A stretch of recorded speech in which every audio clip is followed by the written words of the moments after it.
Okay. The host disabled my screen sharing. Pascal, s'il te plaît, tu peux donner un droit d'accès à That's a monsieur Germain Boukassa. Et puis, voilà. Comment? Non, docteur, on disait juste à Pascal de vous donner le droit d'accès pour que vous puissiez faire le partage.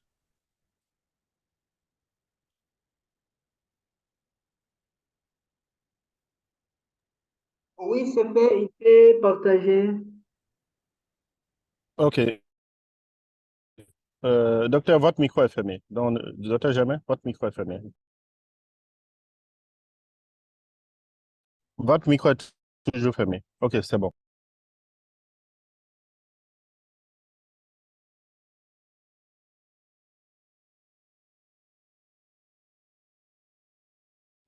Ok, est-ce que vous...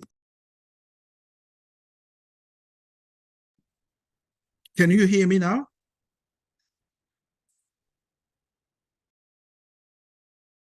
Yes, yes.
Can you see my screen now, guys? Yeah. Okay, great. Okay, so I'm putting on mute.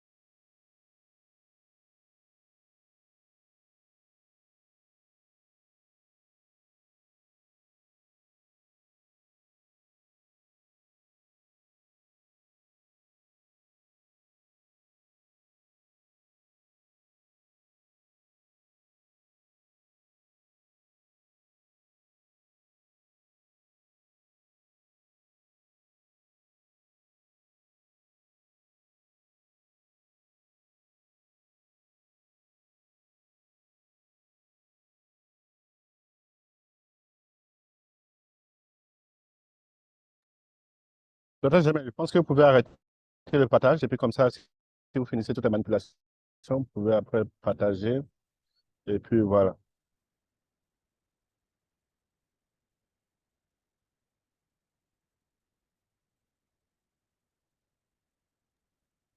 C'est bon? Vous n'avez plus? I'm still sharing. Why? Oui, oui, vous continuez toujours à partager. Okay, done. Okay, merci beaucoup. Thank you. Hope I'm on time.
Chers collègues, bon après-midi.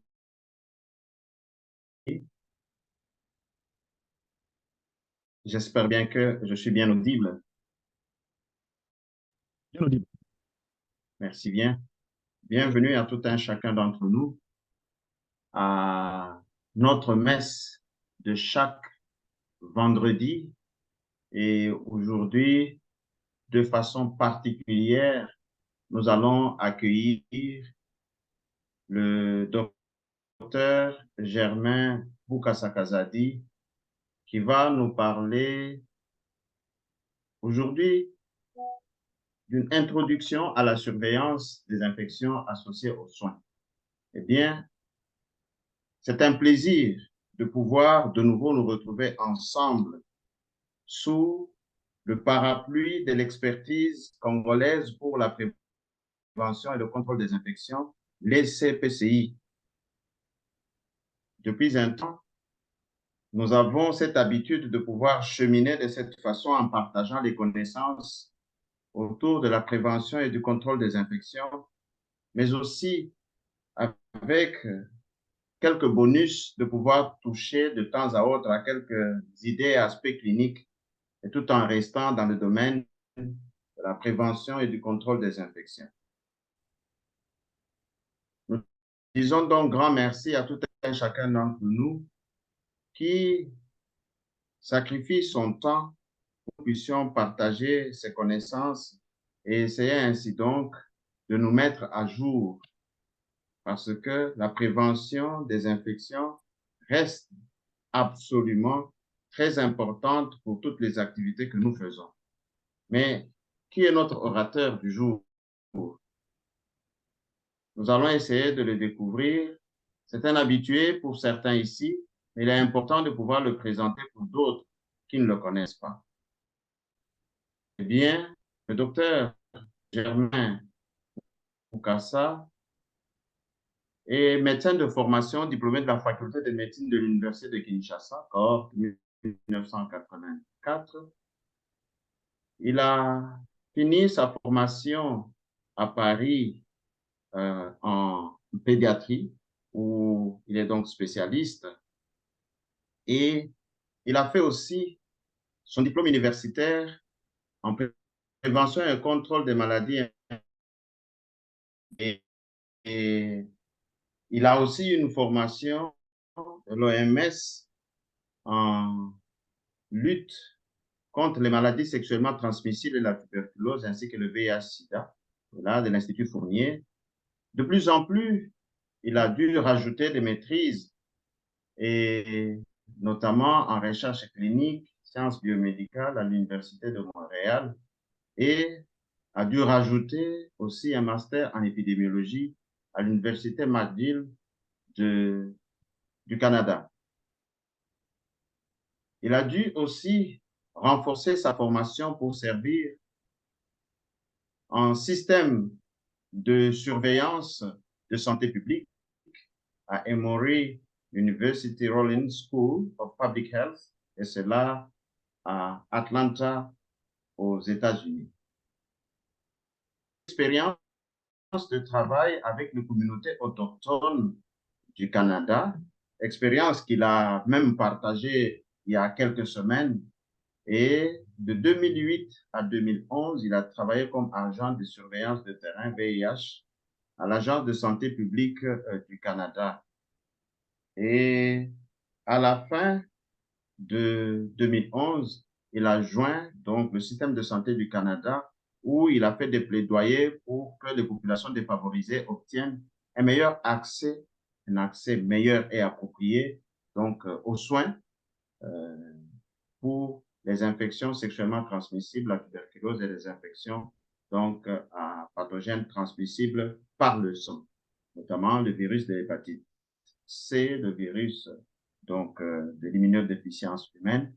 Et en 2019, il a accepté d'être déployé comme bénévole et consultant donc de CDC en République démocratique du Congo, au Maroc et dans quelques autres pays africains où il continue donc à appuyer lors de la pandémie COVID. Et cela aussi, et les autres maladies infectieuses. Cela étant dit, considérons-le comme étant un résumé. Bienvenue donc à tout un chacun d'entre nous. Avec votre autorisation, permettez-nous de pouvoir donner quelques directives techniques. Eh bien, après la présentation du docteur Germain Boukassa, nous allons ensemble passer à un exercice de questions-réponses pour lesquels nous aurons des contributions de quelques panélistes qui sont présents ici sur la plateforme. Chacun d'entre nous devra garder son micro fermé pour que nous puissions avoir cette fluidité de communication et aussi bien la caméra pourra être fermée de façon à ce que la bande passante ne puisse pas être perturbée parce que les uns et les autres n'ont pas les mêmes facilités de connexion Internet. Cela étant dit, nous allons pouvoir avoir des questions orales, des questions à main levée. Donc, lorsqu'on lève sa main, on pourra être désigné pour pouvoir répondre, pour pouvoir poser sa question ou donner sa contribution, mais également des questions écrites dans la boîte à conversation, chatbox qui est ici. L'un ou l'autre peut pouvoir envoyer en ce moment-là ces questions et elles seront donc adressées en temps opportun. Chers amis, de nouveau, bienvenue à cette introduction donc à la surveillance des infections associées aux soins. Docteur Germain, à vous la parole et nous sommes donc attendus pour pouvoir vous écouter. Merci et bonne attention à tous. Merci beaucoup. Mais avant toute chose, permettez-moi de vérifier, est-ce que vous m'entendez? De mon côté, 5 sur 5, un autre participant pourrait dire. C'est Oui, c'est parfait. Merci. OK, excellent. Bien. Monsieur Pascal, non. Alors, je vais essayer de partager mon écran. Je vais vous poser la même question. Si vous arrivez à voir la présentation. Donc, voilà. Est-ce que vous voyez bien la présentation? Elle est bien visible. À vous la plateforme. D'accord. OK. Merci beaucoup, docteur Valérie. Merci beaucoup, professeur. Je tiens à remercier le professeur Boulaboula de m'avoir invité à cette importante thématique du webinaire sur la surveillance. Et merci beaucoup aussi, donc je reprends à docteur Valérie pour... j'aurais voulu que ça soit très bref. Je fais beaucoup de choses, mais ce qui est important, c'est la surveillance. J'ai passé beaucoup d'années dans la surveillance, particulièrement au niveau du gouvernement du Canada, et puis avec CDC depuis quelques années. Avant de commencer toute chose, je vais demander, la semaine dernière, je devais faire cette présentation, malheureusement, pour des raisons techniques, elle n'a pas pu avoir lieu. Et encore, merci beaucoup de votre indulgence pour accepter que je vous représente la thématique aujourd'hui. Cette thématique, pour moi, elle est très importante et vous comprendrez pourquoi. J'ai remercié le professeur et je remercie toute l'audience de prendre le temps de suivre cela. Donc, j'ai 3 objectifs que je voudrais que nous obtenions à la fin, ou que je vous présente, ou que nous obtenions à la fin de cette présentation. La première, c'est vous faire une présentation d'ensemble de la surveillance des infections associées aux soins. C'est vrai que moi, j'ai beaucoup travaillé plus dans la surveillance des maladies transmissibles notifiées aux différents gouvernements, mais ici, nous avons un focus sur la surveillance des infections associées aux soins. De comprendre, d'identifier le problème d'abord. D'identifier quel est le problème que nous avons, c'est le problème d'infection associé aux soins, que nous allons définir, bien sûr, et surtout l'importance de la surveillance. Et à la fin, comme le souhait de Dr Valérie, c'est d'introduire quelques points comme stratégie pour prévenir ces infections dans les cadres de la PCI. Donc, cela étant dit, je me permets donc de commencer par définir qu'est-ce qu'une infection ou quelles sont les infections associées aux soins de santé. Donc, dans les temps, on les appelait, nous le savons, quand nous étions à la faculté, on les appelait infections nosocomiales. Et sous d'autres cieux, on les appelle infections associées aux soins de santé. Mais l'OMS, a beaucoup de pays, juste disent une chose. Mais qu'est-ce que sont ces infections? Ce sont des infections localisées et systémiques, localisées ou systémiques. C'est pas localisé systémique, non, désolé. C'est localisé ou systémique qui sont résultantes d'une réaction de l'organisme à la présence d'agents infectieux ou toxines pour lesquels il n'y a eu aucune évidence d'infection au moment de l'admission ou même pendant la période d'incubation pour certaines maladies. Donc, vous savez, les définitions, ça dépend du contexte, ça dépend de qui. Donc, j'ai voulu prendre une définition assez générique. Certains panélistes pourraient corriger ou donc, je répète, donc ces infections localisées ou systémiques sont la résultante de l'organisme, de l'individu, du patient à la présence d'agents infectieux ou de ces toxines pour lesquelles il n'y avait aucune évidence lors de l'admission de ce patient dans l'hôpital. Même si on calcule certaines périodes d'incubation, on peut éliminer certaines infections. Ce sont des événements indésirables, plus fréquemment signalés au cours de la prestation des soins de santé. Donc, il est très important que nous gardions cette définition. Donc, j'ai essayé ici brièvement de vous présenter la magnitude, l'impact, comment le poids, le fardeau de ces infections sur l'individu. Cet impact est inestimable. Donc, je pense que vous vous rendez compte. On nous disait, quand nous étions étudiants à la faculté, que la vie humaine n'a pas de prix. Alors, imaginez que la vie humaine n'a pas de prix. Un individu qui meurt, il n'y a pas de prix à ça. Donc, au début des années 2000, la prévalence des IAS, donc j'utilise cette abréviation, infection associée aux soins, dans les pays dits pays développés ou des pays à revenus élevés, variait entre 3,5 à 12%, entre 4, disons 3 et 12%. Et cette prévalence, actuellement en Europe, elle est estimée à 7%, ce qui plus ou moins donne une estimation de 4 millions de personnes infectées chaque année.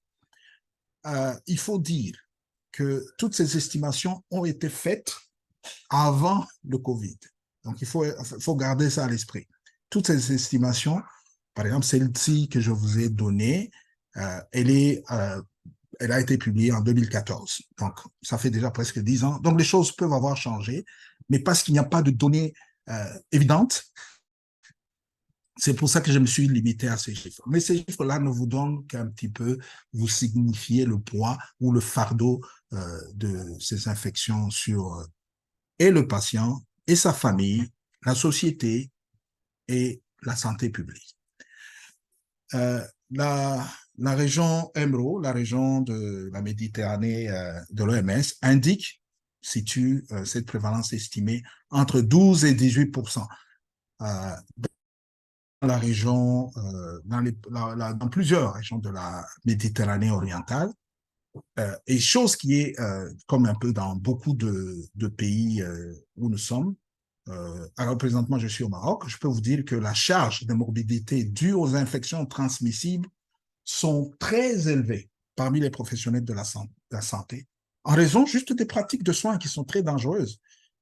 Des gens ne respectent pas les b.a.-ba de la PCI. Juste porter un masque, vous verrez un professionnel de la santé qui se met en face de quelqu'un qui tousse et qui ne porte pas un masque. Donc, vous voyez, ce sont des petites choses qui sont très dangereuses. Et j'ai essayé, parce que ce qui est important aussi, c'est que c'est documenté. L'Organisation mondiale de la santé de cette région a essayé d'expliquer pourquoi il y a cette haute prévalence dans la région. Et je les ai mis ici, le non-respect de bonnes pratiques pour la prévention d'infection par les professionnels, le comportement à risque des patients eux-mêmes et ou des visiteurs dans des établissements de soins. Et vous verrez ce qui est fréquent dans nos pays, que même dans un service de soins intensifs, quand on demande que le patient, s'il a des visites, que cette visite soit limitée à une seule personne qui est bien protégée, les gens vont outre cela. La compréhension et la mise en œuvre insuffisante, le programme de lutte, des programmes peuvent théoriquement exister, mais la mise en œuvre, la compréhension même de ces programmes ne sont pas suffisantes. Et encore plus, parfois, il y a manque de cohérence entre les autres services, comme les médecins. Je fais une blague. Un de nos professeurs à la faculté me disait qu'après Dieu, sur Terre, c'est le médecin. Les médecins, les docteurs, dans son bureau, même s'il a des attitudes, des pratiques très dangereuses, comme je l'ai dit, il n'aimerait pas qu'un professionnel de la santé de PCI lui fasse, ne fût-ce qu'une remarque, il va considérer ça comme étant une insulte. Et parfois, il a des malades, c'est lui qui est à la base de ces infections, mais il ne va jamais les notifier à la santé publique. Donc, il y a ce manque de cohérence des fois entre les corps. Je n'accuse pas, hein, mais je donne juste quelques exemples. Et comme épidémiologiste, nous considérons toujours 3 facteurs. Il y a les triades, comme on appelle, il y a l'hôte, l'agent causal et l'environnement. Donc, je ne vais pas entrer dans chacune de ces facteurs épidémiologiques. Ils sont là. Donc, vous avez le risque d'exposition, très important. Parfois, nous ne l'évaluons pas. La susceptibilité de l'autre, nous savons, chaque individu réagit différemment quand il est exposé à une maladie ou dépendamment du gradient du germe qu'il a reçu. Donc, il y a beaucoup de facteurs. Mais nous retiendrons ici que l'âge avancé, la prématurée, la personne qui est dans le coma, la personne qui a eu des brûlures graves de 2e, 3e degré, une grave malnutrition ou un état d'immunodépression sont des facteurs hauts très dangereux qui favorisent la mise, pas l'implantation, mais disons la présence de ces infections associées aux soins. Les agents infectieux, vous avez ceux qui sont les plus importants sont des bactéries, nous allons le voir, les virus, le Covid, vous avez à bouleverser toute la structure des soins de santé dans beaucoup de pays, certains champignons, voire des parasites. Ben, ici, je m'arrête un petit moment et je vous pose une question à 1 dirham ou à 1000 francs congolais. Dites-moi, quel est le parasite comme agent, facteur d'agent d'infection associé aux soins? Vous pouvez imaginer. Pensez-y. J'y reviendrai dans quelques minutes, je vais vous demander. Et alors, en fait, vous avez l'environnement. On essaie de différencier l'environnement animé, ce sont les personnes, le personnel de soins, docteurs, infirmières, les autres patients qui sont dans la même unité ou dans la même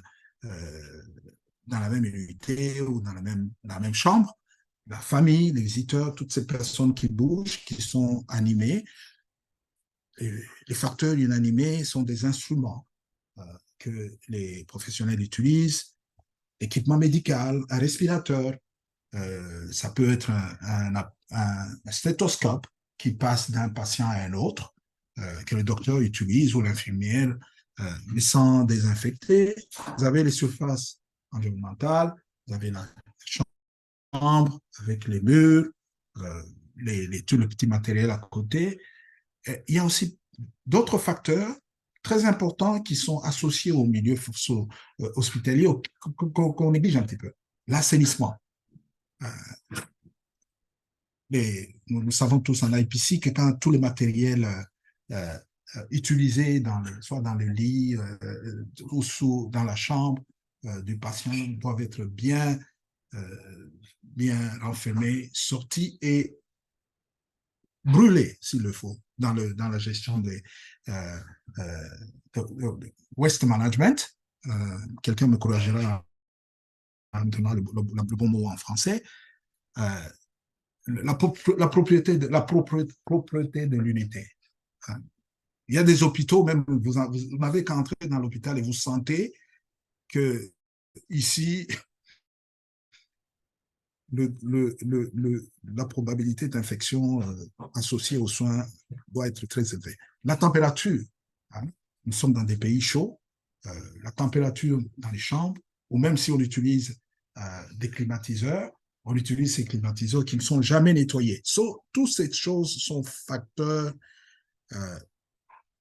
de risque associés à un milieu hospitalier. L'humidité ainsi que les manœuvres, ça je vais vous en donner quelques-uns, les manœuvres diagnostiques et thérapeutiques. Les voici.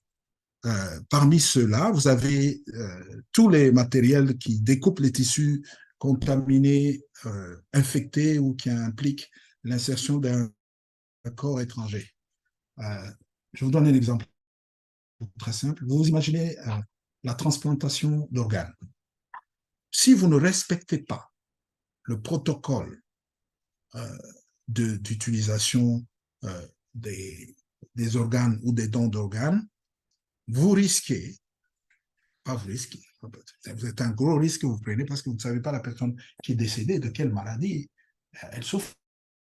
Vous pouvez transmettre des infections associées aux soins.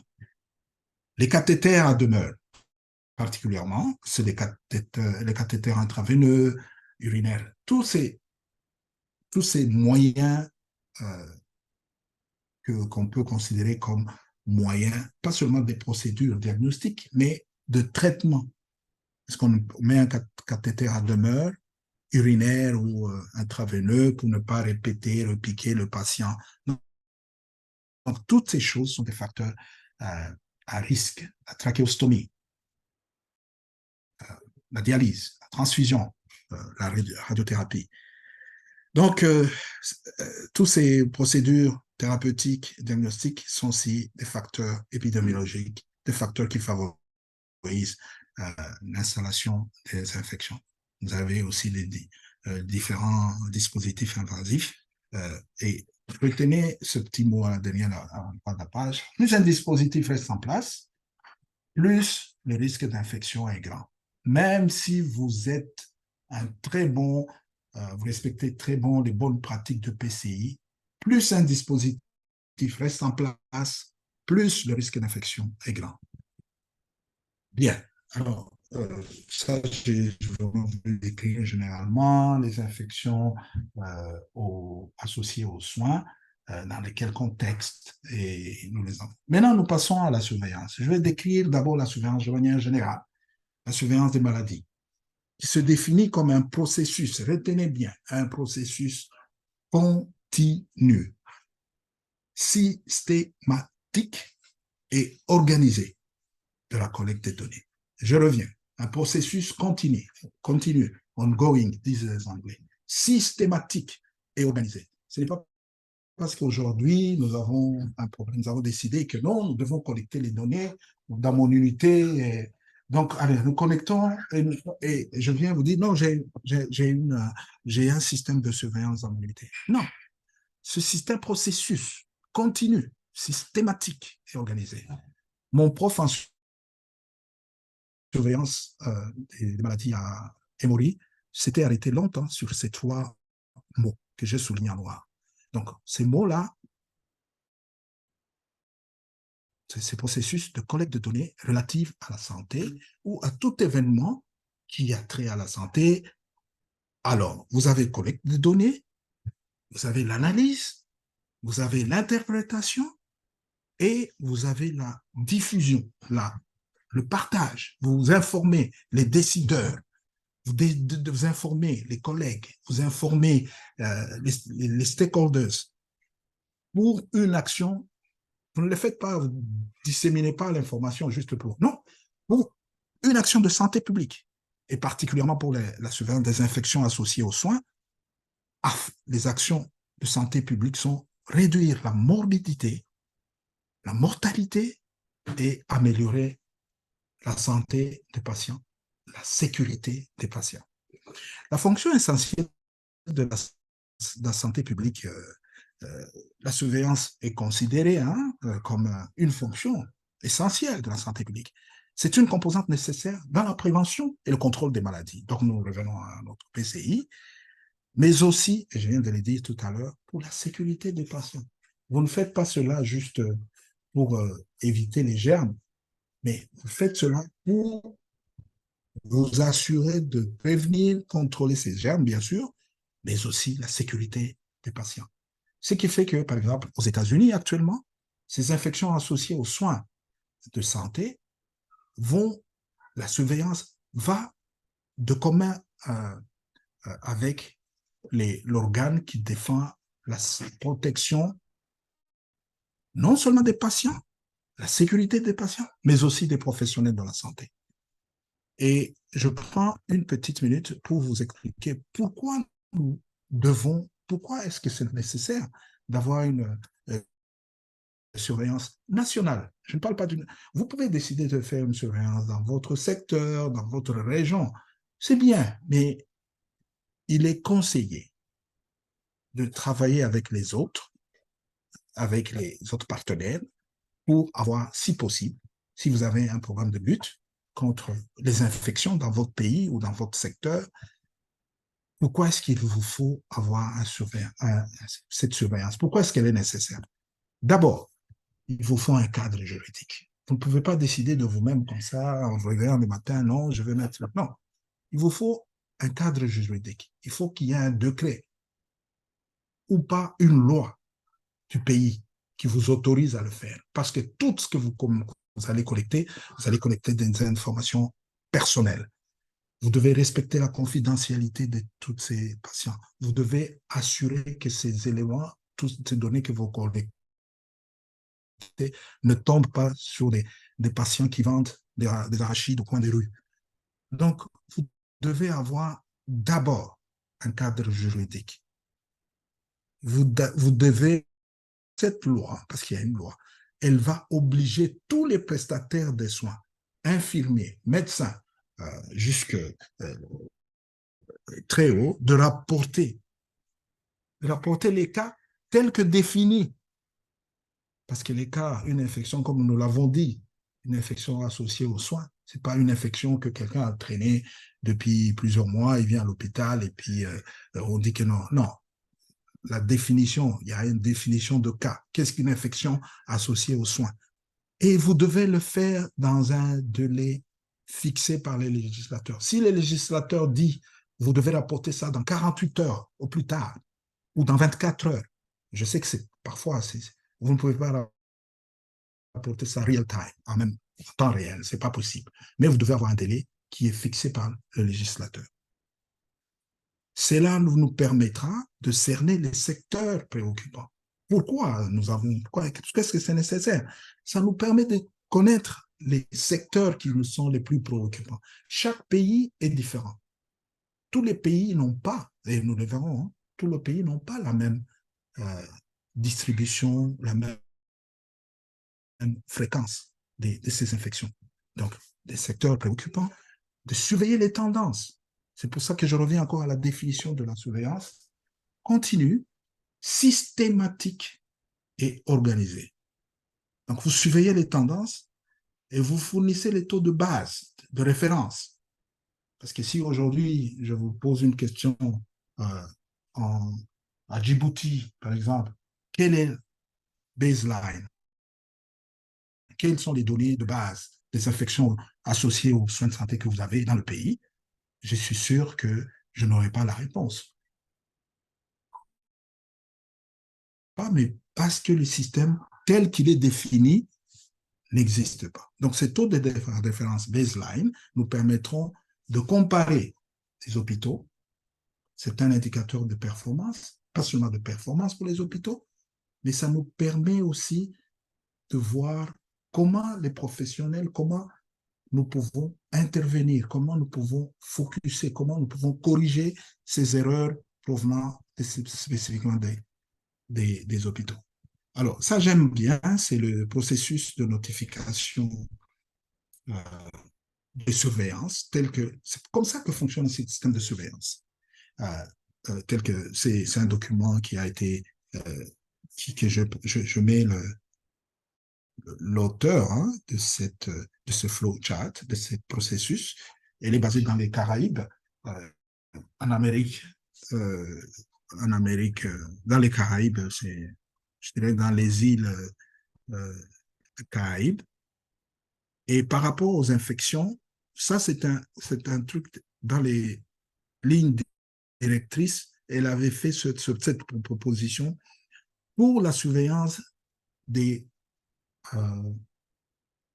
traumatismes, des blessures, pour les accidents de voiture, des choses comme ça. Mais j'ai voulu l'utiliser ici pour montrer, parce que nous parlons de l'introduction aux infections de soins de santé. Et je commence par d'abord, la première des choses, c'est de définir quel est le problème que vous avez, l'infection associée au sein de soins. C'est quelle infection que vous avez qui sont rapportées. Alors, si vous les connaissez, et si vous connaissez bien ces infections, vous les définissez. Vous définissez, parce que ça doit avoir une définition. Par exemple, si quelqu'un a été opéré et que dans les 2-3 jours, il commence à avoir de la suppuration. Alors, si cela correspond à la définition de cas que vous avez, alors à ce moment-là, vous collectez ces données et vous les rapportez. Avant d'aller plus loin, permettez-moi de revenir à mon ordinateur, parce que pour collecter des données, on ne collecte pas les données n'importe comment. Comme on revient encore, c'est systématique. Donc, il faut avoir une place, une manière de collecter ces données. Donc, alors, je reviens ici. Je pense que vous continuez à voir mon screen. Donc, je reviens parce que je voulais vous présenter différents des pays. Et vous comprendrez pourquoi je vous ai parlé de d'abord, il faut un décret. Comme vous verrez ici, ça, c'est la fiche de signalement des infections associées aux soins de santé en France. C'est la version de 2017. C'est une version nationale. Tout le monde, tout hôpital en France est soumis à l'obligation de rapporter cela selon le décret numéro que vous voyez ici. Je n'ai pas besoin de lire. Alors, comment se fait en France? Ce n'est pas case-based, ce n'est pas basé sur le cas. En France, c'est la décision du pays. Ce sont des données collectées en groupe, pas individuelles. Vous le verrez, à moins que quelqu'un d'autre me dise le contraire. En France, il n'y a que la personne responsable du signalement qui donne ces informations, son nom, fonction ou de praticien en hygiène. Mais toutes les données, comme vous le voyez, ne sont pas nominales. On a l'établissement, la ville, le type d'hôpital, et il y a un critère qu'on doit remplir. Donc, comme vous voyez, toutes ces cases doivent être systématiquement remplies. Ce n'est pas parce que moi, je décide que oui, je vais rapporter, je coche ce que je veux. Non. Toutes ces données doivent être... Parce que vous avez donné votre numéro de téléphone, la personne, comme je reviens encore à ma présentation, la personne à qui vous envoyez désolé, je ne vois pas. Et je vais revenir à la présentation. Donc, je reviens au slide. Désolé, j'ai fait...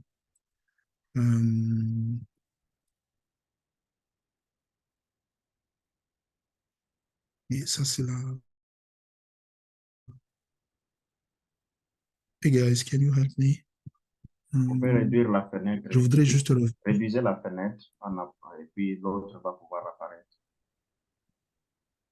Ah, OK.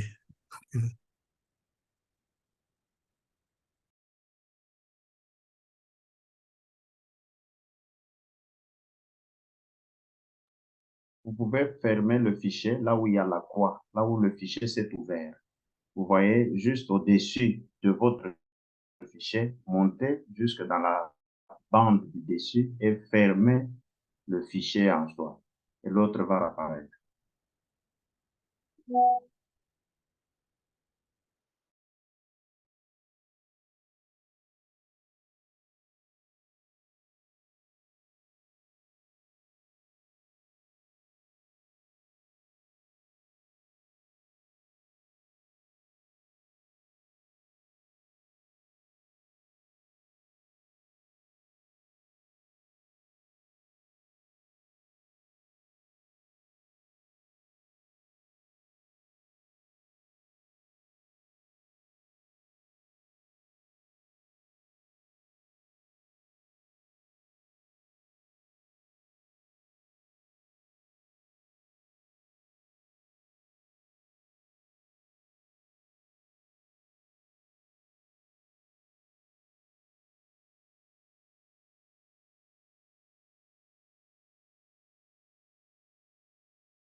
Je vous la repartage pour vous faciliter la tâche rapidement.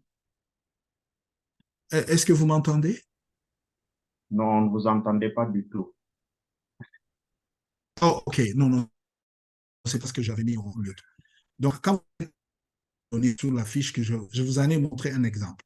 Je vais vous montrer deux autres exemples très rapidement, sans entrer dans le détail. Mais les autres n'ont pas le décret affiché ou la loi, parce que ce sont des données pour un outbreak, pour une flambée épidémique, ou ce sont des données qu'un groupe de chirurgiens, ils ont décidé qu'au pays, ils voulaient instituer un système de surveillance, mais il y a la loi, il n'y a pas de décret ou loi. Donc, vous entrez les données, ces données doivent être dans un système. Et le mieux, de préférence, c'est un système électronique. Vous pouvez avoir une base de données, vous pouvez entrer ça dans Excel. Alors, vous devez analyser ces données. Vous ne l'avez pas collecté pour les... il faut que quelqu'un les analyse et il faut que quelqu'un les interprète, particulièrement les épidémiologistes que nous sommes. Et là, vous allez les rapporter. C'est ça que la dissémination. Vous allez faire un rapport. Vous les retournez d'abord à ceux qui vous ont donné ces informations, les hôpitaux, vous rapportez à vos départements ministériels. Si vous avez une obligation, vous avez reçu de l'argent des ONG, vous donnez ça aux ONG, vous partagez ça avec les autres secteurs de la santé, encore comme CDC, la Banque mondiale ou l'OMS. Vous partagez Docteur, que ces je ne vous données. interromps pas. Chez moi, je n'ai pas la présentation visible. Peut-être que chez d'autres, c'est visible. Est-ce que vous pouvez la repartager? C'est depuis que ça indique que vous la partagez, mais chez moi, elle ne s'affiche pas. Peut-être que les autres voient. C'est ça que j'avais posé la question. Est-ce que vous voyez? Non, je peux la... Non, non. Non, non, Nous ça ne n'est la pas voyons pas. affiché. Ça ne s'affiche pas. Désolé. Désolé. Donc, je ferme cette fiche et je reviens à la présentation. Désolé. Ou en attendant, je peux vous secourir C'est ça. en affichant celle que j'ai. Est-ce que vous la voyez maintenant? Celle-là, c'est la mienne. Non, Ce non, n'est non. pas visible, docteur. Ah, c'est pas visible? Non. Oh, OK. Dr. Germain, D'accord. yeah, okay. Oui. The screen was frozen all the time, so now you need to share. Oh, okay. Okay. Hey, guys, let me again come back. Let me come back. I'm sorry. I'm coming back to the screen. Let me stop the camera. Okay, let me share. Now, can you see? Est-ce que vous pouvez voir? Yeah, Désolé. that's perfect. It's working. OK, great. Thank you. Thank you. OK, donc vous avez défini le problème, comme je l'ai dit, en fonction de définition de cas. Vous collectez les données dans un délai prescrit par la loi. Vous entrez les données dans un système de préférence électronique, un Excel, spreadsheet, où vous analysez, vous faites une analyse de ces données, les épidémiologistes. Hein. Ceux qui font entrer les données, c'est peut-être clair, mais ici, il faut avoir des épidémiologistes. Donc, vous suggère des processer pour analyser les données, interpréter les données, les rapporter. Maintenant, je parlais de secteur privé, organismes internationaux à qui vous avez eu un financement, les organismes, les autres secteurs du pays, de la santé. Si vous êtes, parce que nous parlons des infections associées aux soins, normalement, ça doit venir des hôpitaux. Ça ne doit pas provenir ou des établissements de santé, dépendamment de la structure de votre pays. Des autres départements. Le ministère de l'Intérieur, c'est très important, peut vous exiger, vous pouvez partager avec. Vous rapportez à ceux qui vous ont donné, ces informations. Aux autres intervenants, les autres stakeholders, les intervenants clés du pays, incluant le ministère de la Santé, justement. Alors, quand vous avez toutes ces données, ça vous permet d'utiliser maintenant, ça c'est l'action de santé publique, d'utiliser ces données-là pour planifier la prévention et les contrôles, le traitement des infections. Heureusement, grâce à ceci, on a su que certaines infections étaient résistantes aux antibiotiques. C'est grâce à la collecte des données. Et vous ne devez pas travailler en solo, vous devez travailler avec le laboratoire. Et donc, je reviendrai encore à comment vous définissez le problème. Il faut associer à votre surveillance. Il faut travailler en partenariat avec le laboratoire pour identifier l'agent causal. Si vous n'avez pas de laboratoire qui vous permet d'identifier, de mettre en place un système de surveillance, vous devez travailler ceux qui sont chargés d'hygiène, les gens spécialistes en PCI, qui connaissent très bien leur métier, comme nous sommes là.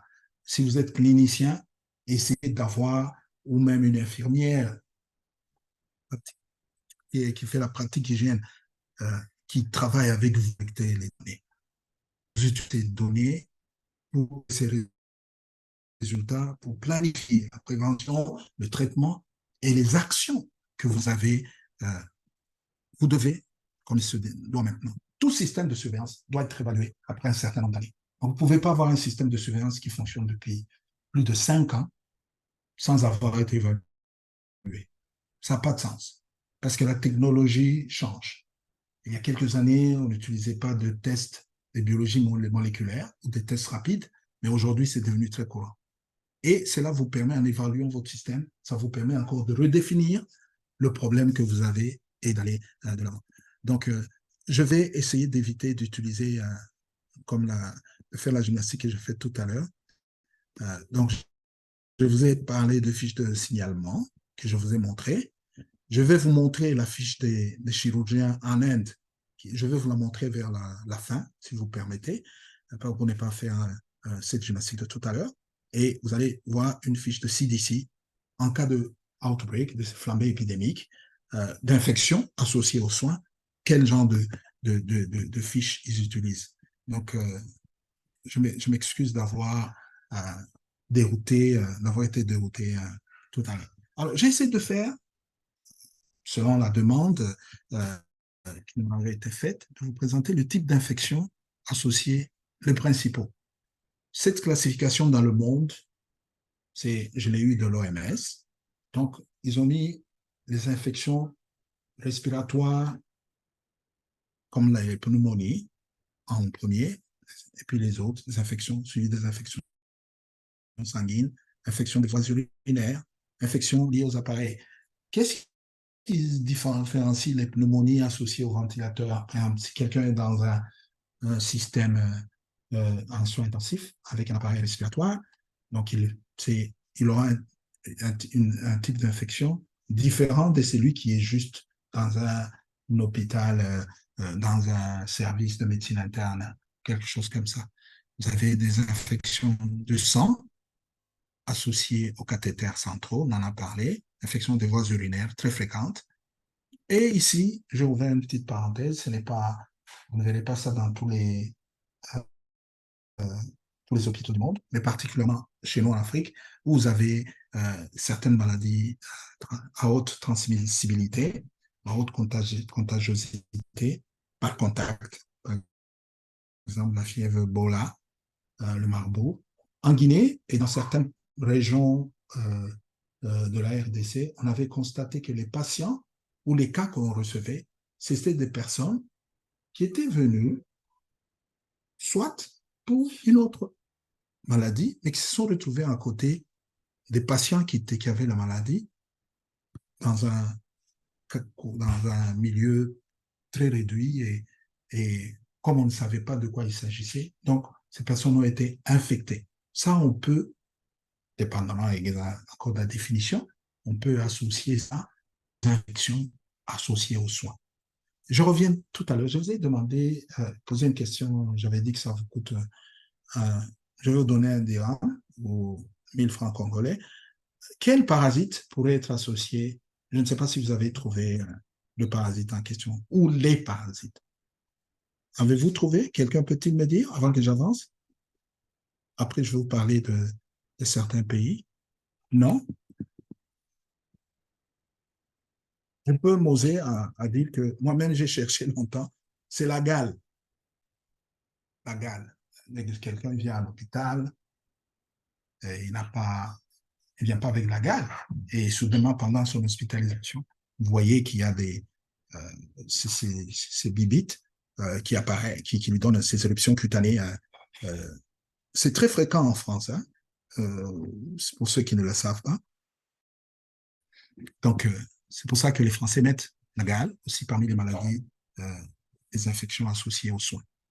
Bien, alors j'ai pris, vous aurez toutes ces informations que je vous partage, les types d'infections par pays. J'espère que vous en aurez dans les références. Au Canada, et ça c'est présenté sur une donnée de surveillance de 2011 à 2020. Vous avez en tête les infections système sanguin liées aux cathéters centraux, les infections du site opératoire de la hanche et du genou au Canada. OK. D'après les données de surveillance. Donc, vous voyez, donc ils ont collecté les données, ils les ont systématiquement, ils les ont analysées, ils les ont interprétées et ils les produisent. Ils rapportent, vous allez voir dans les références, aux États-Unis, comme au Canada, ce sont des infections du système sanguin associées aux cathéters centraux qui viennent en tête. Cette fois-ci, aux USA, suivies par les voies urinaires, l'infection des voies urinaires. OK. Et après, vous avez maintenant des infections des sites opératoires. Alors qu'au Canada, comme vous le voyez, c'est pour ça que je vous disais, chaque pays peut avoir des données, des évidences différentes. Donc, vous avez en deuxième position au Canada, selon la distribution, vous avez les infections du site opératoire de la hanche et du genou. Maintenant, j'essaie de chercher en Afrique. Malheureusement, je n'ai pas pu trouver les données, mais j'ai pu trouver une étude prospective qui a été faite dans un CHU en Éthiopie. Et je vous conseillerais, chers collègues, si c'est possible, si vous pouvez installer un système de surveillance des infections dans le coin que vous êtes ou dans le pays, de donner quelque chose comme ça qui nous permettrait d'informer ou de comparer certains. Donc, vous voyez, en Éthiopie, les impacts, j'ai appelé changements, mais ça peut être impact clinique. Ils ont bien réparti les infections d'un seul site. Ben, vous voyez la période, hein, c'est une étude prospective qu'ils ont fait de novembre 2019 à avril 2020, pendant la période de Covid. Mais il faut dire que le Covid a encore modifié si on fait une étude a été faite après, on n'aurait pas la même distribution des infections associées. Mais ici, selon les données que vous voyez, 94% sont liés à une infection d'un seul site opératoire, chirurgical. La pneumonie encore, vous voyez en Afrique, donc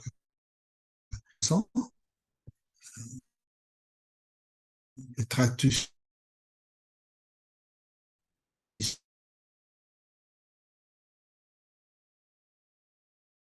c'est la présence sur le site. Ça, ce sont les cliniques. c'est quand même intéressant que on peut avoir au moins des données de base sur lesquelles on peut discuter. On va voir ce que ça va faire dans quelques années s'il y a encore une publication. Peut-être pas du même hôpital, mais des CHU. Ça, c'est un seul CHU, je pense. Vous allez avoir, c'est dans les références que je vous ai données. Maintenant, le fardeau économique, c'est celui-là que nous voyons. Les décès intra-hospitaliers. La personne est arrivée, a été infectée et est décédée.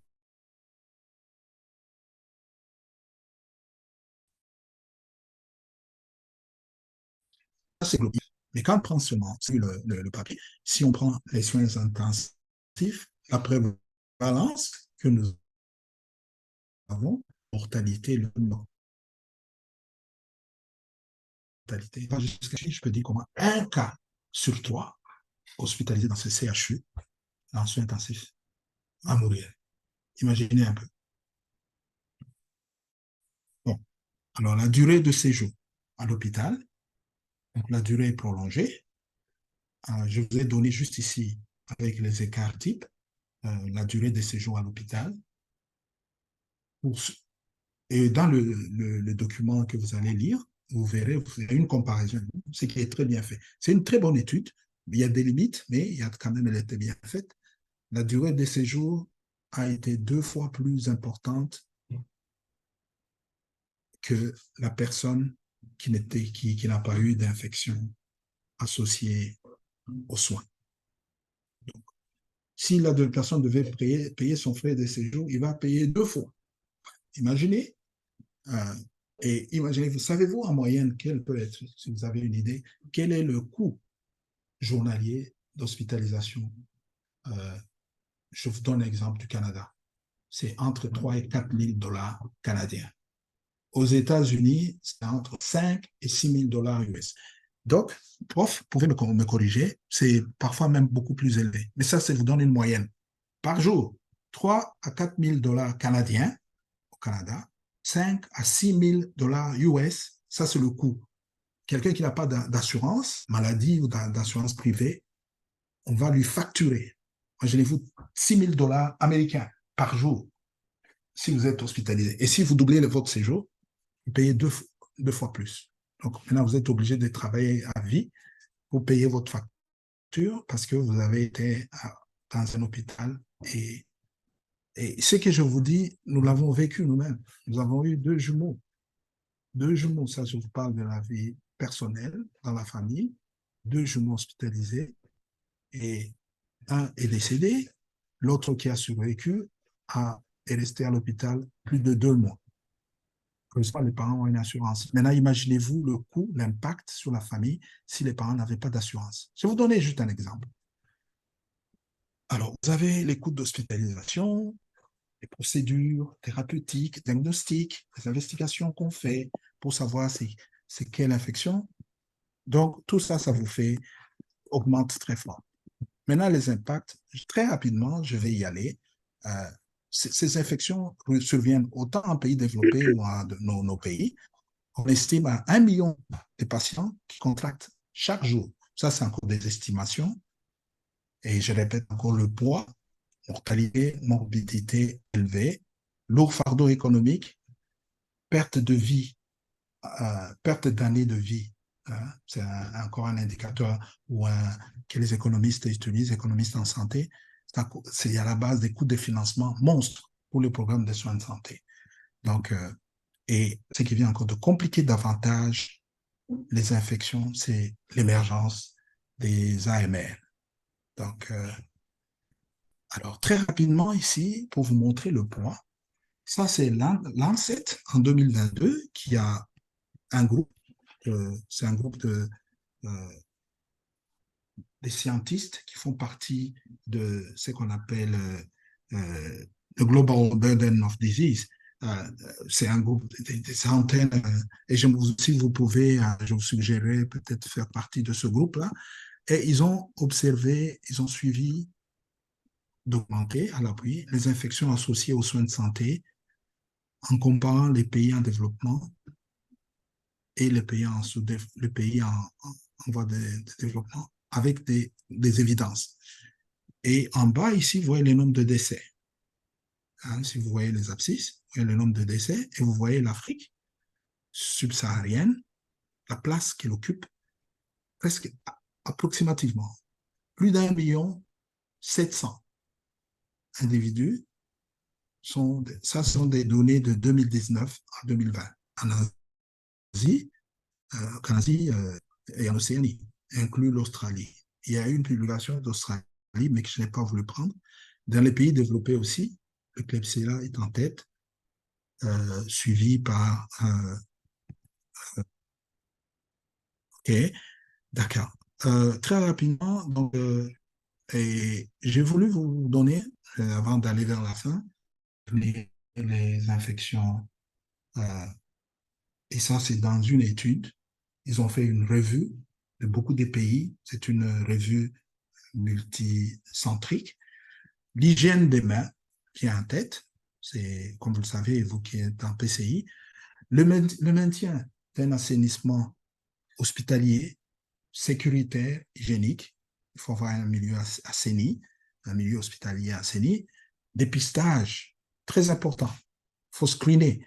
Dépistage et catégorisation des patients dans des cohortes. Okay.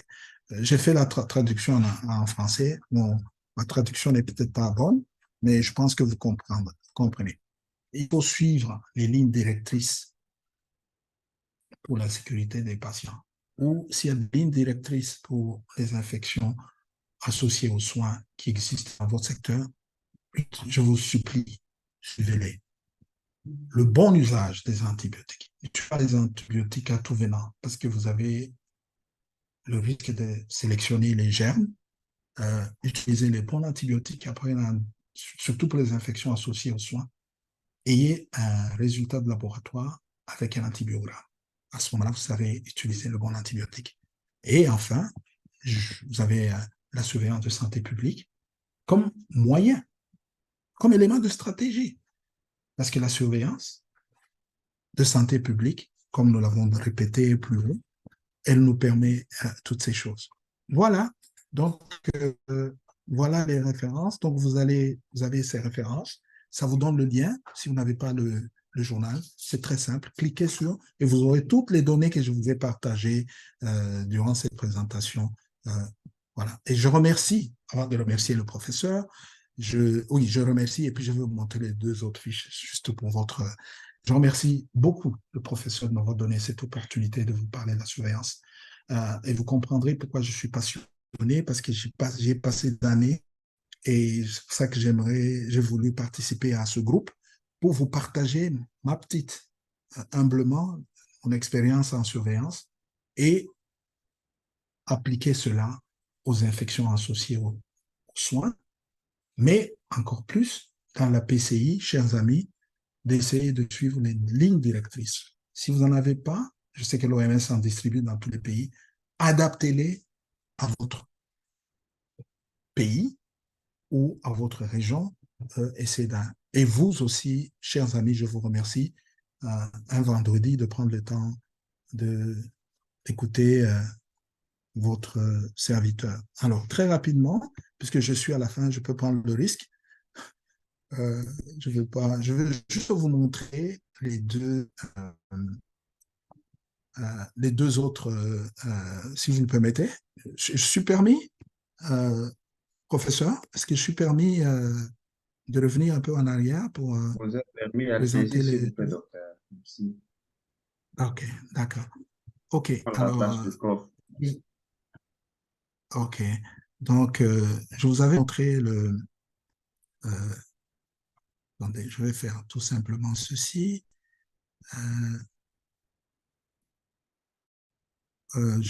Ok. Alors, le deuxième, je pense que vous le voyez. Je vais essayer de monter, si possible. Ça, ce sont des chirurgiens aux Indes. Ils ont une Vous équipe de pouvez recherche. l'agrandir, s'il vous plaît, docteur, en appuyant sur le plus au-dessus, de façon à ce qu'il soit en gros plan. En gros plan. Allez-y au-dessus, Oui. plus. Oui, appuyez sur plus, encore, Voilà. encore, et davantage, allez-y. Vous voyez. Donc, Allez-y. c'est ça, c'est des Indes. Hein.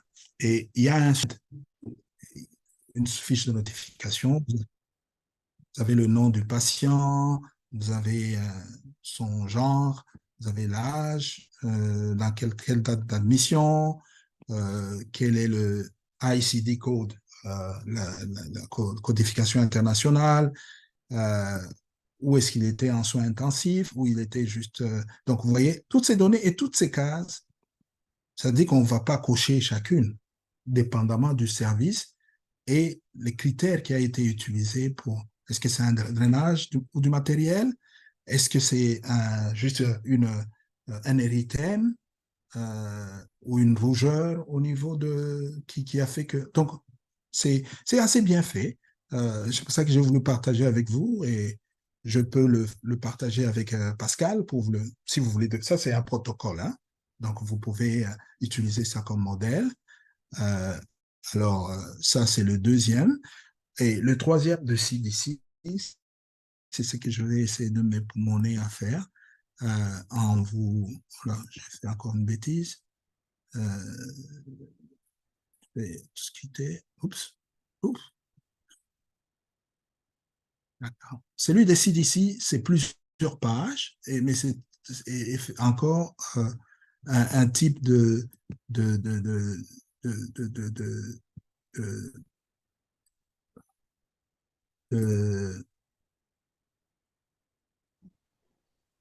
fiche Allô? de notre personnalité. Allô? Oui, j'ai presque fini.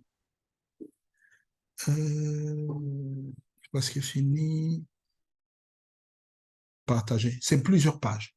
Ça, c'est en cas avec la définition des cas, c'est beaucoup plus complet. Donc, pour des raisons de temps, je vais m'arrêter ici et remercier toute l'audience pour l'imperfection, votre patience pour cette imperfection. Et voilà, je suis à vous. Je vais stopper le partage. Merci beaucoup, docteur Germain. Merci beaucoup à tout un chacun d'entre nous pour la patience ainsi dit par l'orateur. La plateforme est ouverte. Questions, main levée. Et éventuellement, les panélistes, s'il y a un complément, ne manquez pas de pouvoir vous jeter à l'eau. Nous sommes tous ensemble et nous attendons donc les questions dans la boîte à conversation. Jusque-là, il n'y a aucune question. Nous attendons alors des questions à main levée et éventuellement. Oui, professeur Andy, vous avez la parole, allez-y. Merci, docteur Valérie. D'entrée des jeux, je voudrais remercier le docteur Germain, que je connais depuis quelques temps, pour cette brillante présentation et surtout d'avoir partagé de son expérience à plusieurs endroits. Donc, ce sujet est très important, il est très vaste. On ne sait pas le présenter en 1 heure. Il y a certainement des éléments qui vont euh, soit manquer ou on ne sait pas aller en profondeur parce que c'est très vaste. Et il a bien fait de résumer à l'essentiel. S'il me permet, docteur Germain, je vais pouvoir donner quelques éléments en complément pour bien asseoir votre grande expérience. Docteur Germain. Absolument. Donc, absolument, prof. Non, non, allez-y. D'ailleurs, je suis très honoré que vous soyez là. Je, j'apprécierais que vous complétiez cette introduction comme je l'avais dit. C'était très difficile, vous avez raison. C'est pas un sujet qu'on peut aborder en 1 heure. Il faut beaucoup plus de temps. J'essaie de faire au mieux que je peux. Merci. J'ai moi-même appris beaucoup de choses déjà.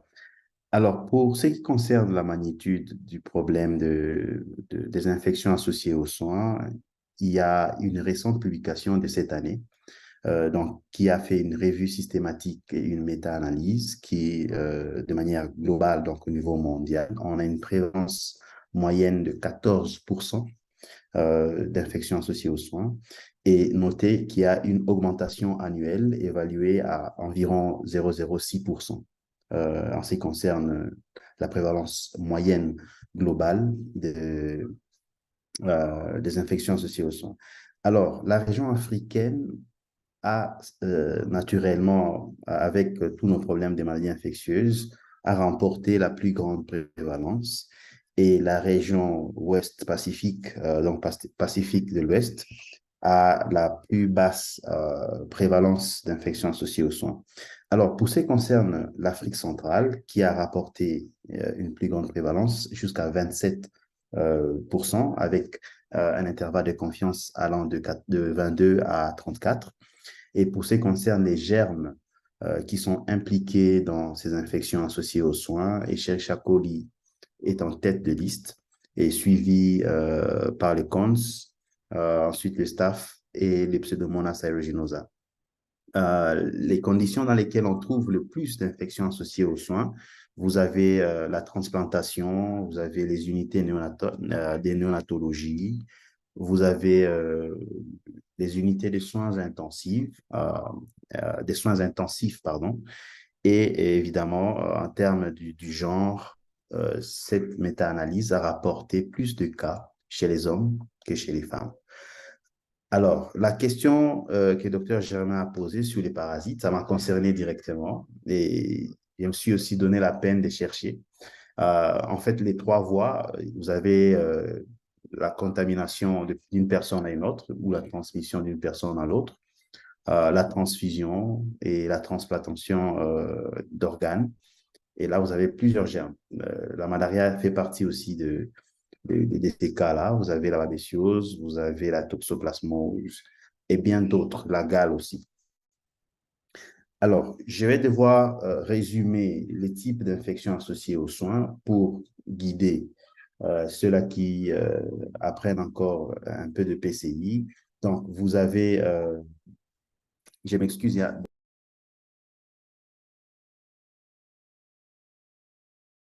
Donc, prof, chez nous, nous n'entendons pas le bruit. Par contre, vous, vous êtes peut-être gêné, mais nous, c'est clair chez nous et on n'entend pas de bruit de fond. Merci.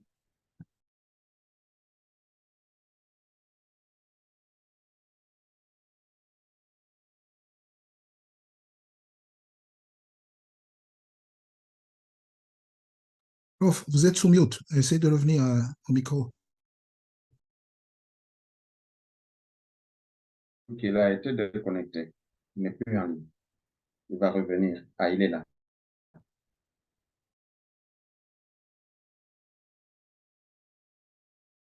En attendant que le prof revienne, très rapidement, nous allons lui laisser la plateforme dès qu'il est donc retourné. Je m'excuse, J'ai je crois que vous noté pouvez continuer. Je Allez-y, m'excuse. allez-y, je vous en prie, prof. Allez-y. Voilà, pour ce qui concerne les ressources, le docteur Germain a très bien fait de sélectionner les fiches des signalements dans plusieurs régions. Celui qui est très, très utilisé, même dans nos régions, mais de manière difficile, on va en discuter, je crois, à la fin de cette série. J'en ferai une présentation. C'est la fiche des États-Unis, US CDC, NHSN, donc the National Healthcare Safety Network. Donc, ils ont des fiches très variées pour plusieurs infections associées aux soins. Ça demande énormément de capacités sur le plan infrastructure et même sur le plan personnel. Donc, il faut une formation. Pour ce qui concerne CDC Europe, ils ont ce qu'ils appellent la Point Prevalence Survey, les PPS, qu'on utilise pour la surveillance des infections associées aux soins.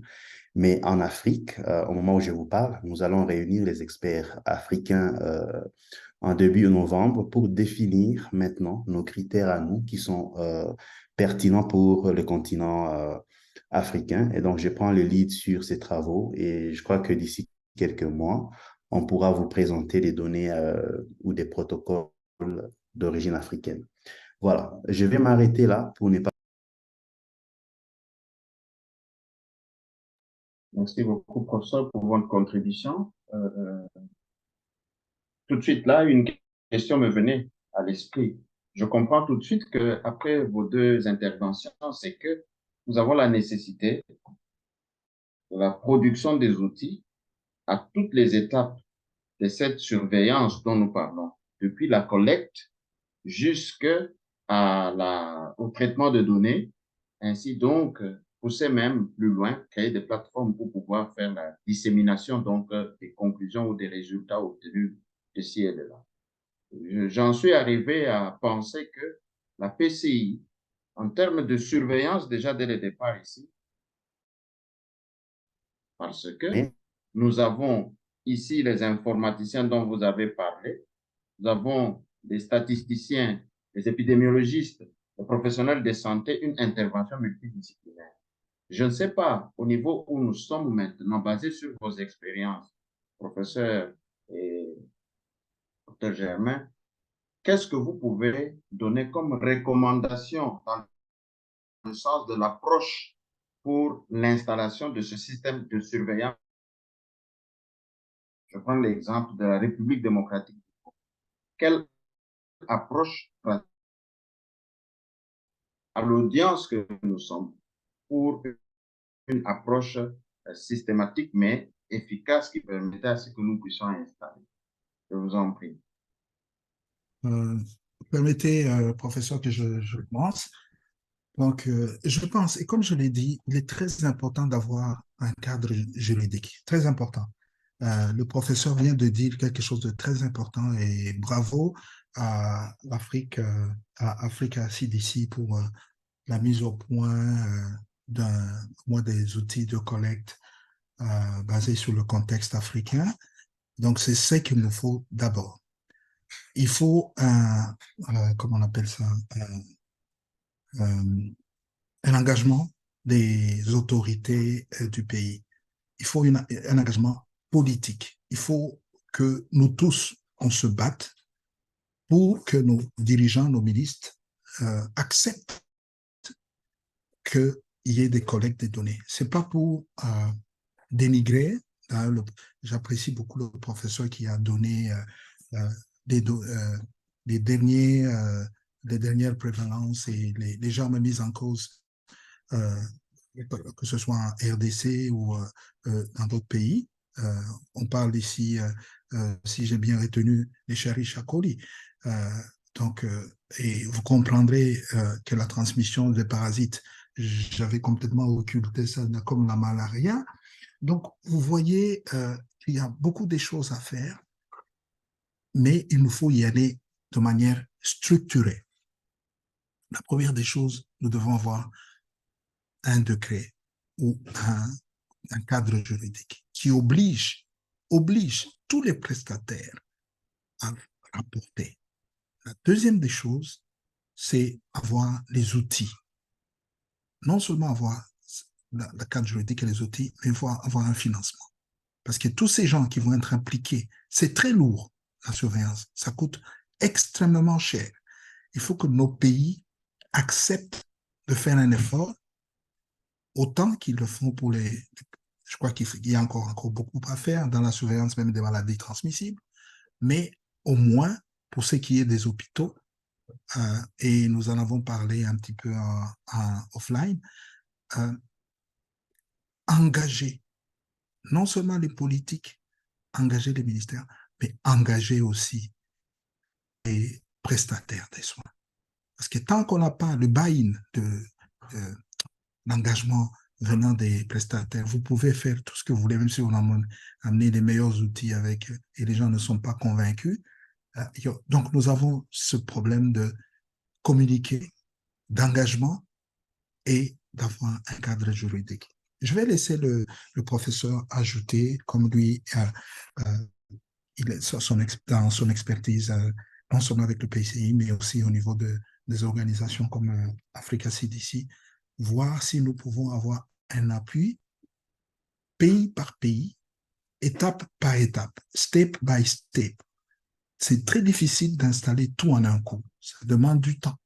Même le Canada, le système de surveillance qui a été installé après 2005, les premiers résultats ont commencé à apparaître dans les années 2010.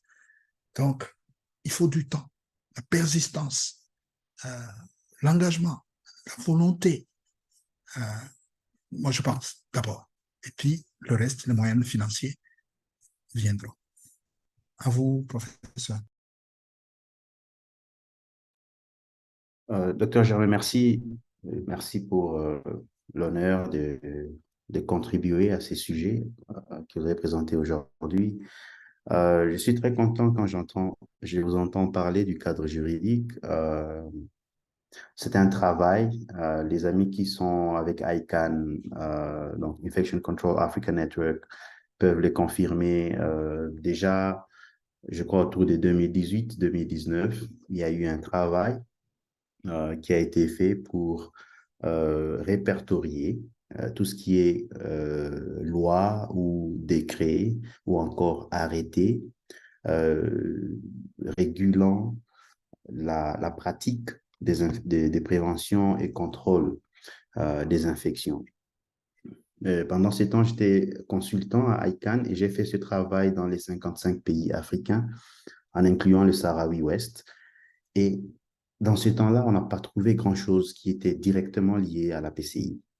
Alors, ce travail-là a constitué la base des travaux de l'Union africaine et de Africa CDC à l'époque pour développer ce qu'on appelle aujourd'hui le IPC Legal Framework, donc le cadre juridique pour la prévention et le contrôle des infections. Et aujourd'hui, je suis à Africa CDC. On est maintenant à la phase de la domestication de ces cadres juridiques. Les pays qui ont déjà avancé dans ce processus, c'est notamment le Cameroun, ensuite le Nigeria. On en revient il y a quelques semaines déjà pour la domestication de ces cadres juridiques. Et donc, dans ce cadre juridique, j'ai mis le lien dans le chat, vous pouvez lire. Il y a tous les éléments, en fait, ou les composantes principales d'un programme de prévention et contrôle des infections. Et donc, c'est pour obliger, entre guillemets, on dit ici recommander aux États membres de l'Union africaine d'adopter et de développer des lois qui vont tout de suite cibler les composantes principales d'un programme effectif de prévention et contrôle des infections. C'est-à-dire quoi? Vous avez un programme PCI avec un point focal qui a un temps dédié pour les activités de PCI, qui a une formation. Et vous avez les lignes directrices, vous avez une formation et une éducation en PCI, vous avez la surveillance elle-même des IAS, vous avez le monitoring et l'évaluation, mais aussi la rétroaction ou le feedback aux personnes concernées. Vous avez l'environnement construit, c'est-à-dire ici, le WASH est très, très engagé, etc. Donc, obligé au niveau national et au niveau des établissements de soins de santé d'avoir les éléments essentiels pour un programme effectif de prévention et contrôle des infections. Donc, tout cela est écrit dans le cadre juridique qui est en cours de domestication dans différents pays africains et nous sommes en train d'y aller tout doucement, on va y arriver. Et voilà, j'aime bien l'exemple du docteur Germain avec la fiche de signalement en France qui porte clairement un décret à l'entête de la fiche. C'est pour dire que ce n'est pas une recommandation, c'est une obligation et que vous pouvez répondre devant la loi si cela n'est pas fait correctement. Je ne sais pas si j'ai oublié quelque chose, mais... Merci beaucoup, cher prof, et merci, docteur. J'aimerais revenir sur une question que notre collègue Constant pose et dit quels sont les germes à surveiller, la liste minimale, et de quel équipement minimal de laboratoire avons-nous besoin pour cette surveillance? Je me reprends rapidement. Quels sont les germes? J'aimerais bien avoir une liste minimale des germes à surveiller et quels sont les équipements ou quel est l'équipement minimal de laboratoire dont on a besoin pour pouvoir assurer cette surveillance. Merci. Très bien. Vous êtes adressé à l'un ou l'autre. Je vous en prie, allez-y. OK. Le professeur va me compléter s'il le permet. Le professeur vient de donner déjà la liste des germes qui sont les plus, si le professeur peut encore balancer de liens, donc ça nous aidera, parce qu'il y a beaucoup de germes, et ces germes sont facilement identifiables, chers frères. On n'a pas besoin nécessairement d'avoir des séquences génomiques ou le diagnostic. Mais si déjà on peut avoir, comme je disais, on peut déterminer, identifier les germes en utilisant le gramme ou par exemple pour les staphylocoques ou les autres, les Klebsiella ou même l'entérocoque, on peut déterminer, déjà identifier les germes. Maintenant, faire l'antibiogramme, c'est important. Pas seulement faire l'identification des germes, mais aussi un antibiogramme qui permet à ce que, si je reviens ici au bon usage des antibiotiques, avoir les antibiotiques appropriés pour soigner cette infection et ne pas deviennent antibiotiques qui deviennent multirésistants. Donc ça, c'est ma première suggestion. Ça ne demande pas de la haute technologie. Je pense qu'avec des laboratoires de base, à chaque bureau national, et c'est pour ça qu'il est très important, comme le prof a dit, et Valérie a souligné aussi, il faut une équipe multidisciplinaire. Il faut y associer le laboratoire. Un système de surveillance sans laboratoire, ça n'a pas de sens. Et le laboratoire ne doit pas être en dehors. Le laboratoire doit être un œil. C'est les lunettes de la surveillance. Donc, si on comprend cela, le professeur vient de parler de la volonté des pays, de certains pays déjà, comme le Cameroun. Je viens de voir ici Etawisini, en Afrique du Sud, parce que j'ai cliqué sur le lien que le prof a donné. Donc, vous voyez qu'il y a déjà quelque part un point de départ. Et comme je disais, ça demande du temps, step by step, étape par étape. Engagement politique, il faut, vous, en tant que praticien d'hygiène ou professionnel de l'IPC, de PCI, vous devez encore défendre, faire un plaidoyer auprès de qui vous rapportez pour que cela soit mis en place. Sans vous, sans notre soutien qui peut être moral, rien ne peut être fait. Donc, c'est un travail d'ensemble.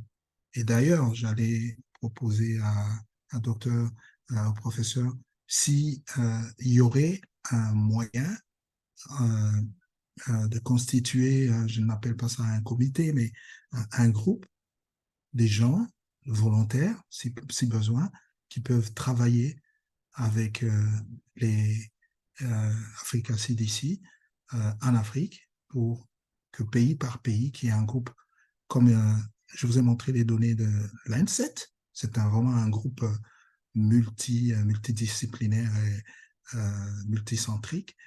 Si nous pouvons faire quelque chose de similaire et exiger d'être payés, qu'on travaille ensemble pour mettre en place ces éléments qui existent déjà, les diffuser, nous battre pour que ce soit accepté et mis en œuvre dans nos pays. C'est ça que je voulais dire avant que je vous laisse.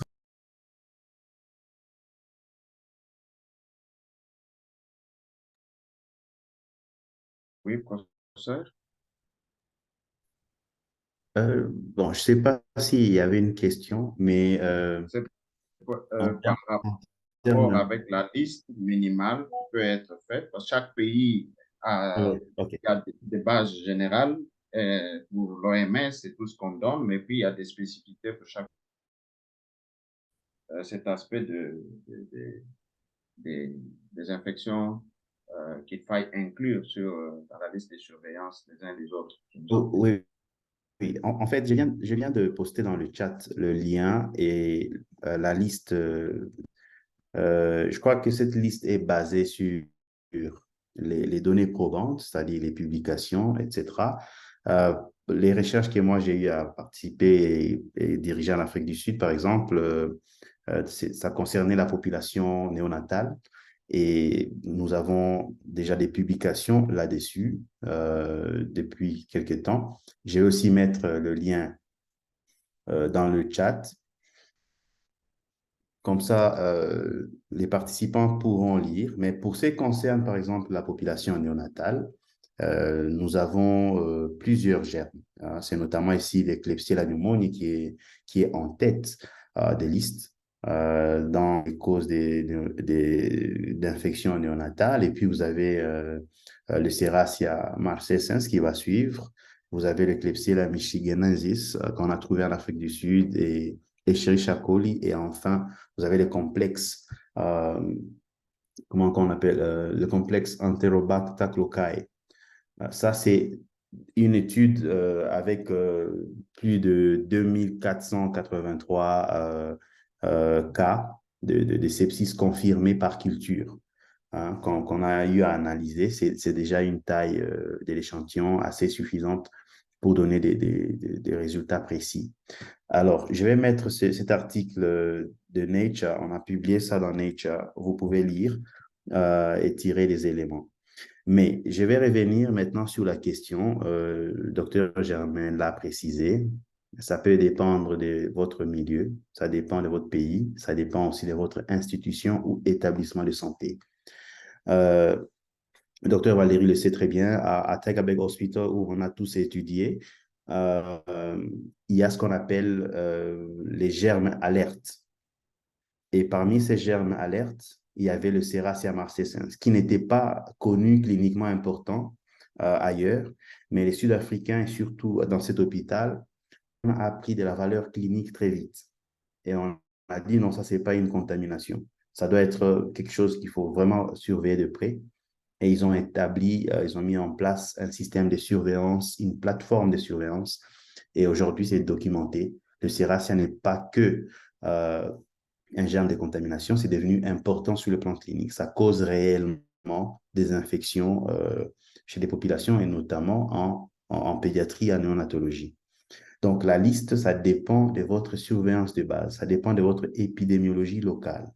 D'où la recommandation que je renforce très, très fortement de manière insistante et insister du docteur Germain. Il faut commencer quelque part. Il faut faire cette surveillance avec les moyens de base. Vous avez juste besoin d'identifier le germe au niveau de l'espèce. Et ensuite, si vous pouvez faire un profil d'antibiorésistant, encore mieux. Mais ça ne demande pas toujours les gros moyens parce que dans plusieurs de nos institutions, il y a quand même des laboratoires qui peuvent identifier au niveau de l'espèce. Donc, pas que la coloration gramme, différencier les grammes positifs des grammes négatifs. Et même alors, si vous ne pouvez faire que cela, c'est déjà quelque chose plutôt que de ne rien faire du tout. Donc, il faut commencer de manière structurée, une petite fiche, vous récoltez les données de base et vous documentez. Ça va déjà être un bon pas pour définir les interventions de PCI. Bah, je ne sais pas si cette réponse.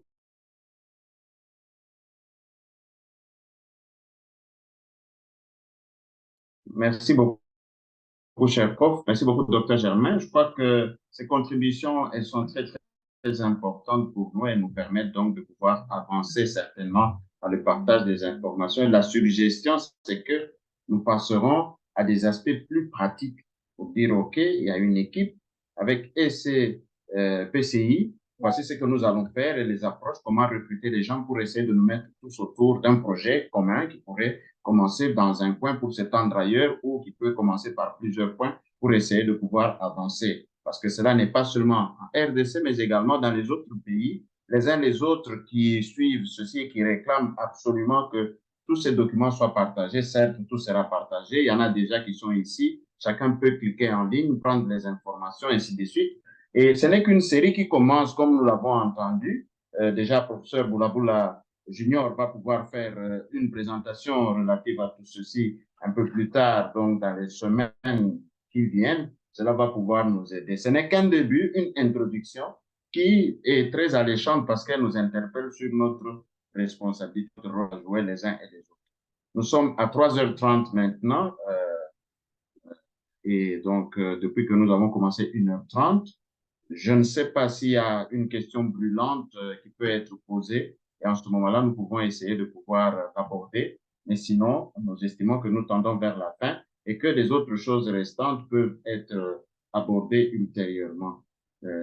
On va attendre quelques minutes avant de pouvoir remettre la parole au professeur Boulaboula Ali le Seigneur pour qu'il puisse dire un mot, puisque nous sommes sous sa coupole présentement.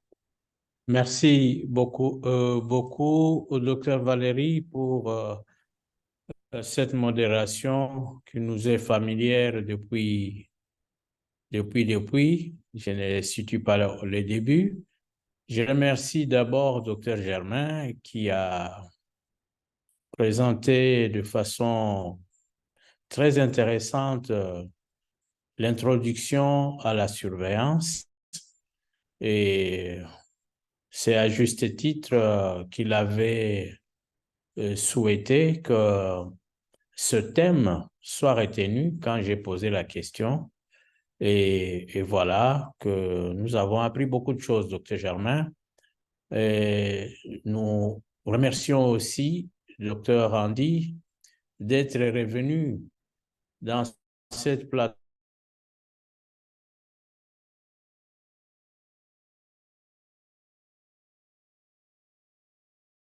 pour être aujourd'hui là, pour parler de la surveillance.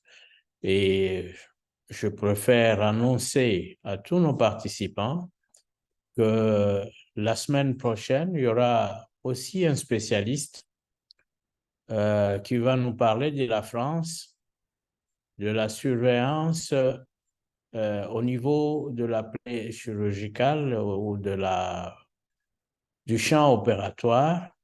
C'est quelqu'un qui est déjà intervenu dans nos présentations passées.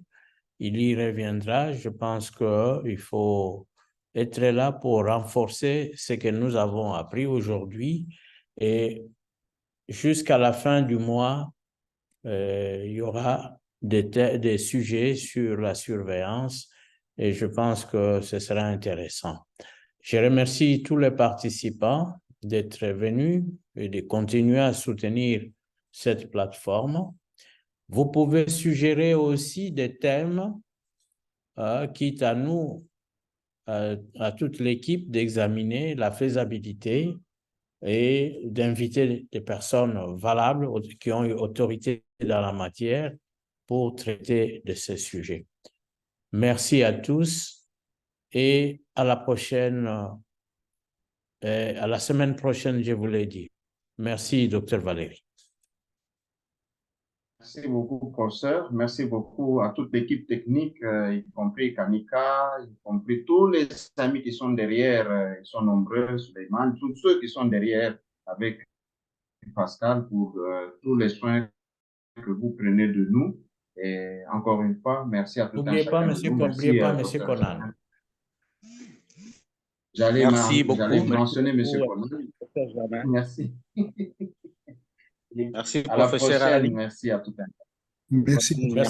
Merci, au revoir.